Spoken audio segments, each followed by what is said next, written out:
मी है इनामोरादो del idioma español। इसका मतलब ये है कि मुझे स्पेनिश लैंग्वेज से प्यार हो गया है। किसे पता था कि नशे के ऊपर बनी इस फ्रेंचाइज से हमें नशा हो जाएगा, और भाई क्यों ना हो। पहले नार्कोस के 3 धमाकेदार सीजन्स, फिर नार्कोस मेक्सिको के और भी बड़े धमाकेदार सीजन्स, और अब इन सारे सीजन्स के बीच में से एक कैरेक्टर को बाहर निकालकर नेटफ्लिक्स ने उसके ऊपर भी एक सीरीज बना दी। मतलब ये तो क्लियर है कि नेटफ्लिक्स बिल्कुल नहीं चाहता कि हम नार्कोस के नशे से बाहर निकले, जिसके अपने ही हाइज एंड लोज थे। मैं नशे की बात नहीं कर रहा हूं यहां पर, मैं इस सीरीज की बात कर रहा हूं। ये सीरीज रियल लाइफ इंसिडेंट से इंस्पायर्ड है और एक तरीके की बायोग्राफी है ग्रिसेल्डा ब्लैंको की, जो कि एक कोलंबियन ड्रग लॉर्ड थी 1970s से लेकर 2000s तक, और इतनी खतरनाक भी थी कि लोग इन्हें ब्लैक विडो और कोकेन गॉडमदर के नाम से भी जानते थे। और ये मेनली मायामी से ऑपरेट करती थी, जो कि यूनाइटेड स्टेट्स में स्थित है। अब कहा जाता है कि कहीं ना कहीं ये मेडिन कार्टेल का भी हिस्सा थी, जिसे पाब्लो एस्कोबार चलाते थे। बट इस सीरीज में ऐसा कुछ भी नहीं दिखाया गया। जो दिखाया गया वो इतना था कि सीरीज के स्टार्टिंग में दिखा दिया जाता है कि पाब्लो एस्कोबार का एक स्टेटमेंट होता है कि कैसे वो ग्रिसेल्डा ब्लैंको से डरते हैं या उनसे दूर ही रहना चाहते हैं। सीरीज में ग्रिसेल्डा ब्लैंको का किरदार निभाया है सोफिया वर्गेरा ने, और यही इस सीरीज का सबसे बड़ा हाईलाइट था। वैसे सोफिया ने बहुत सारे मूवीज में काम किया है, लेकिन ये सीरीज इनका बिगेस्ट कमबैक था सिंस 2015 के मूवी हॉट परसूट के बाद। सीरीज ग्रिसेल्डा के लाइफ पर फोकस करती है और ये दिखाती है कि कैसे जब ये अपनी पति एल्बर्टो ब्रावो, जो कि एक बहुत बड़े ड्रग कार्टेल थे, उनसे जब अलग होती है तो कैसे ये खुद का एक ड्रग कार्टेल एस्टैब्लिश करती है मायामी में, जो कि आगे जाके काफी सक्सेसफुल भी होता है। But again it had its own set of setbacks. अब कैसे ये अपना कोकेन बिजनेस एम्पायर सेटअप करती हैं, क्या क्या मुसीबतें इन्हें झेलनी पड़ती है, और अंत में आखिर होता क्या है इनके साथ, कुछ इसी स्टोरी पर फोकस करती है सीरीज बड़े क्विक, शॉर्ट और इंटरेस्टिंग तरीके से, जिसका नाम है ग्रिसेल्डा सीजन 1। बहुत डर और खून खराबा था। जिस दुनिया से उसका पाला पड़ा था, वो जानती थी उसका सामना कैसे करना है। मैं दिखाती हूं मैं कितना दूर जाऊंगी, मादरचोद।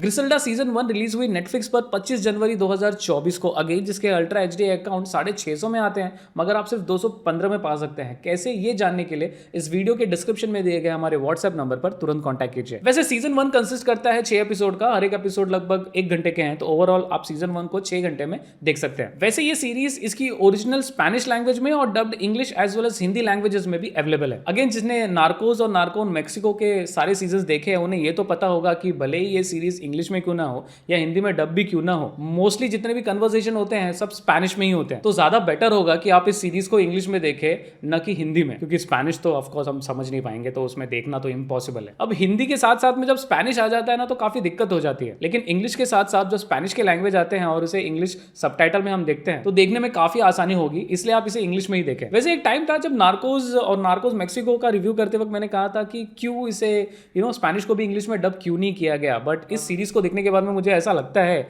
कि भैया वो एक स्पेनिश टच ना होना चाहिए, क्योंकि फिर वो लिटरली हमें मेक्सिको से और कोलंबिया से वहां से जोड़ के रखता है कि भैया ये जो सारी स्टोरीज है ना वहीं पर बेस्ड है। वैसे इसका ऑफिशियल हिंदी डब्ड ट्रेलर भी आ चुका है, आप यहाँ आई बटन पे क्लिक करके देख सकते हैं। So first things first, Sofia Vergara was the perfect choice for this series, क्योंकि असल लाइफ में ये कोलंबियन भी है, तो स्पेनिश अच्छे तरह से जानती भी है, और रोल भी एक कोलंबियन का था, तो she was just perfect for the role. अब मुझे नहीं पता कि ग्रिसेल्डा अपने रियल लाइफ में कैसी थी, अगर लेकिन जिस तरीके से सीरीज दिखाती है उस तरीके से ही रूथलेस थी, तो सोफिया वर्गेरा ने उनकी एक्टिंग बखूबी निभाई है। सीरीज बेसिकली 2 लोगों पर फोकस करती है, ओचोआ ब्रदर्स और ग्रिसेल्डा पर। ओचोआ ब्रदर्स के बारे में अगर आप नहीं जानते हैं, तो इसका सिंपल सा कारण यह है कि आपने बहुत ही बेहतरीन सीरीज नार्कोस और नार्कोस मेक्सिको अभी तक नहीं देखी है। अब मैं ये नहीं कह रहा कि इस सीरीज को समझने के लिए आपको नार्कोस और नार्कोस मेक्सिको के सारे सीजन देखने होंगे, बट क्योंकि मेनली ये सीरीज ग्रिसेल्डा और ओचोआ ब्रदर्स पर फोकस करती है, तो आपको ये बेसिकली जानना होगा कि ओचोआ ब्रदर्स कितने खतरनाक थे, उनकी इंटेंसिटी, उनकी डर की जो इंटेंसिटी थी वो कितनी थी, वो समझने के लिए आपको नार्कोस और नार्कोस मेक्सिको देखना जरूरी है। तभी आपको पता चलेगा कि इस सीरीज में जहां एक तरफ ग्रिसेल्डा अपने सामने आए हर एक दुश्मन का खात्मा कर देती है, लेकिन फिर भी ओचोआ ब्रदर्स से पीछे हट जाती है, उनको अवॉइड करने की कोशिश करती है। क्यों अवॉइड करने की कोशिश करती है, यह आपको नार्कोस के सीरीज में देखने को मिलेगा। अगेन हमने नार्कोस को भी रिव्यू किया है, आप आई बटन पे क्लिक करके उसका रिव्यू देख सकते हैं। सोफिया वर्गेरा जो कि 64 की हैं, सीरीज में मां का रोल निभाया है उन्होंने, फिर भी वो अपनी छाप छोड़ देती हैं, और क्लियरली सीरीज ये दिखा देती है कि तो ड्रग का बिजनेस मोस्टली आदमी संभालते हैं, लेकिन अगर मौका मिले तो औरतें भी पीछे नहीं हट सकती। मतलब सीरीज कुछ इस तरीके से सोफिया को दिखाती है कि उनके कैरेक्टर से आप नफरत करते हैं, बट सोफिया के रोल से आप कहीं ना कहीं प्यार भी करते हैं। सीरीज के स्टार्ट के 4 एपिसोड्स बहुत ही ग्रिपिंग थे, ऐसा लग रहा था कि मैं कोई एक एक्शन पैक्ड थ्रिलर मूवी देख रहा हूं। और भैया जिस हिसाब से एपिसोड 1 खत्म होती है ना, वो तो देखने लायक था। मतलब मैं एक्सप्लेन नहीं कर सकता आपको, बट वो मतलब इट ब्लू यू अवे। मतलब वो सीन इतना इंटेंसिफाइड था कि उसे मैंने 3 से 4 बार देखा और मुझे यकीन नहीं हो रहा था कि भैया मैंने आखिर क्या देख लिया। बट जहां पर 4 एपिसोड स्टार्टिंग के अच्छे थे, वहीं पर लास्ट के 2 एपिसोड्स काफी स्लो थे। और होना भी था, क्योंकि यहाँ पर सीरीज ग्रिसेल्डा के मेंटल हालत पर फोकस करती है, जिसका प्रेजेंटेशन बहुत ही अच्छा था। मतलब जब एक इंसान को किसी चीज का शक होता है, और ऐसा शक जिससे उसने जो भी बनाया है आज तक वो सब खतरे में पड़ने वाला है, तो कैसे वो पागलपन के हद तक पहुंच जाता है। और लास्ट के 2 एपिसोड उस पागलपन के हद को बखूबी बयां करते हैं। और ये मैं ऐसा इसलिए कह पा रहा हूं क्योंकि एक टाइम था जब मैं इसी पागलपन के हद पे था, तो आई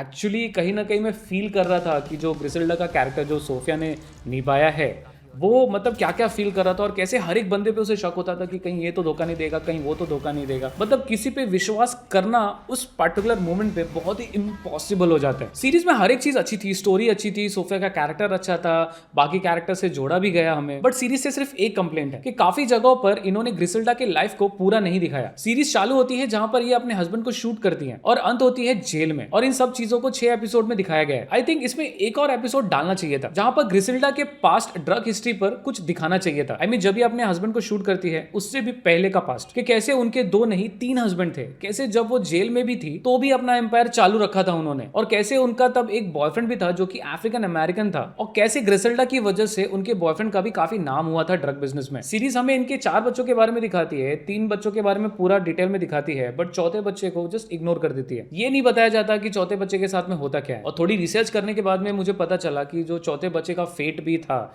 जो है उनके चौथे बच्चे, उनकी भी स्टोरी एक अलग ही लेवल की है। I mean it was a must की सीरीज उनके चौथे बच्चे पर भी फोकस करती है, क्योंकि उनकी लाइफ की उस पार्ट की जर्नी भी काफी इंटरेस्टिंग थी। ग्रिसेल्डा के साथ में क्या होता है वो भी ये सीरीज कवर नहीं करती, बस दिखा देती है कि ग्रिसेल्डा के साथ में फलाना ढिमकाना हो गया स्क्रीन पर लिखकर। बट आई स्ट्रांगली फील कि इसे एक 7वें एपिसोड के तौर पर दिखाया जा सकता था, तो बेसिकली हमें एक क्लोजर मिलता कि ग्रिसेल्डा का लाइफ स्टार्ट कैसे हुआ और उनका अंत किस तरीके से हुआ। आई मीन ये सारी चीजें अगर सीरीज में और डाली गई होती 7वें एपिसोड के तौर पर, तो शायद से सीरीज और भी अच्छी होती। आई मीन ये मैं इसलिए कह रहा हूं क्योंकि नार्कोस के सीरीज पे अगर आप ध्यान देंगे तो नार्कोस के सीरीज में पाब्लो एस्कोबार के स्टार्टिंग जर्नी को दिखाया गया था कि वो स्टार्ट कैसे किए थे उन्होंने, यानी कि वो कैसे पहले इलेक्ट्रॉनिक्स के बिजनेस में थे, वो इलेक्ट्रॉनिक्स की कालाबाजारी करते थे, और उसके बाद में किस तरीके से उन्होंने कोकेन की जर्नी स्टार्ट की। तो बेसिकली कहीं ना कहीं हम पाब्लो एस्कोबार के कैरेक्टर से इतना कनेक्ट हो गए थे कि वो सीरीज सुपर डुपर हिट हो गई थी। और यही सेम चीज ग्रिसेल्डा के साथ में भी किया जा सकता था, but somewhere I think start और एंड पॉइंट को जस्ट नेटफ्लिक्स ने इस सीरीज में इग्नोर कर दिया। वेल एनीवेज, नेटफ्लिक्स ने तो कवर नहीं किया, बट सोफिया वर्गर ने जो परफॉर्मेंस दी है उसने हर एक चीज कवर कर ली। जाते जाते एक और चीज मैं आपको बताना चाहूंगा जो कि इस सीरीज में मैंने नोटिस की, जो कि आई डाउट कि आप लोगों ने नोटिस किया होगा, लेकिन अगर आपने ये सीरीज टीवी पर देखी है बेसिकली, तो आप नोटिस करेंगे कि टीवी के जो एंड स्क्रीन है, साइड जो है, वहां पर आपको ब्लैक बार्स देखने को मिलेंगे। I mean through out the series में देखते देखते यही कंफ्यूज था कि ये साइड में ब्लैक बार्स क्यों है। तब मुझे ख्याल आया कि ये सिर्फ ब्लैक बार के बारे में नहीं है, वो तो बेसिकली एक एस्पेक्ट रेशियो था जो कि 1970s में फॉलो किया जाता था, क्योंकि उस टाइम पे सारे टेलीविजन सेट जो हैं वो स्क्वायर होते थे, रेक्टेंगल नहीं होते थे। तो उस टाइम पे एक अलग एस्पेक्ट रेशियो था, उस एस्पेक्ट रेशियो पर भी इस नेटफ्लिक्स के सीरीज ने फोकस किया है। और इतना ही नहीं, अगर आप इसकी सिनेमाटोग्राफी देखोगे तो कहीं ना कहीं 1970s का लुक उठ कर आता है। आई मीन नेटफ्लिक्स ने कुछ इस तरीके की डिटेलिंग की है इस सीरीज में, और मेरे ख्याल से यही रीजन है कि क्यों हम नेटफ्लिक्स के मेंबरशिप लेते हैं, तो ये सबसे ज्यादा ही महंगे हैं बाकी ओटीटी के कंपैरिजन में, इसी चीज की वजह से। अगेन दोस्तों, जाने से पहले बताना चाहूंगा कि अगर आप इस बेहतरीन सीरीज को देखना चाहते हैं जो कि नेटफ्लिक्स पर अवेलेबल है, जिसके मेंबरशिप 650 में आते हैं, मगर आप 215 में पा सकते हैं पूरे महीने के लिए, कैसे ये जानने के लिए इस वीडियो के डिस्क्रिप्शन में दिए गए हमारे व्हाट्सएप नंबर पर तुरंत कॉन्टैक्ट कीजिए। और इसीलिए इन सारी चीजों को ध्यान में रखते हुए मैं इस बेहतरीन सीरीज को रेट करना चाहूंगा 7.5 आउट ऑफ 10। तो दोस्तों, अंत तक वीडियो देखने के लिए धन्यवाद। Stay safe.